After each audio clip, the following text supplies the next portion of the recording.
დიაგვიჩენის ადვოკატი სასამართლოს არასამართლიანი გადაწყვეტილების მიღებაში ადანაშაულებს და სამი მოსამართლის პასუხისმგებლობის საკითხის დაყენებას ითხოვს.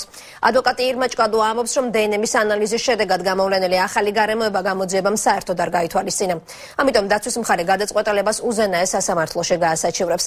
საუბარია 1 აპრილს გამართულ სხდომაზე, რა დროსაც გვიჩენის ადვოკატმა დნმ-ის ანალიზის საფუძველზე გამოძიების თავიდან დაწყება მოითხოვა, თუმცა მოსამართლისგან უარი მიიღო.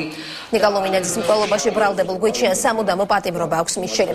ახალი გარემოებების მიხედვით კი მკვლელობის ადგილზე ამოღებული თითის ანაბეჭდები გვიჩენს არ ეკუთვნის, რაც დაცვის მხარის მტკიცების საქმის ხელახლა გამოძიების საფუძველს ქმნის.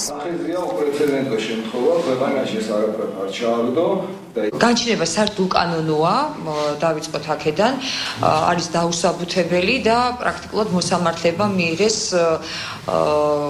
ეს გადაწყვეტილება სრული კანონის სრული იგნორირებით. ჩვენ ამასთან დაკავშირებით ვაპირებთ მივმართოთ იუსტიციის საბჭოს, რომ უჩივლოთ აღნიშნულ მოსამართლეებს. ვერ ხვდები უბრალოდ ამ დასაბუთებით სააპელაციო სასამართლოს რისი თქმა უნდა, თუ ეს არის რაღაცა ოპონირება იმასთან, რომ უდანაშაულო ადამიანის, სავარაუდოდ უდანაშაულო ადამიანის დროული განთავისუფლება მოხდეს, ეს არ არის კარგი მეთოდი. ან თუ ის რომ ჩვენ გადავეცით ეს დოკუმენტი და ამ შემთხვევაში პროკურატურის ამ პოზიციის იგნორირება ამგვარად უნდა მოხდეს, არც ეს მიგვაჩნია სამართლიანად.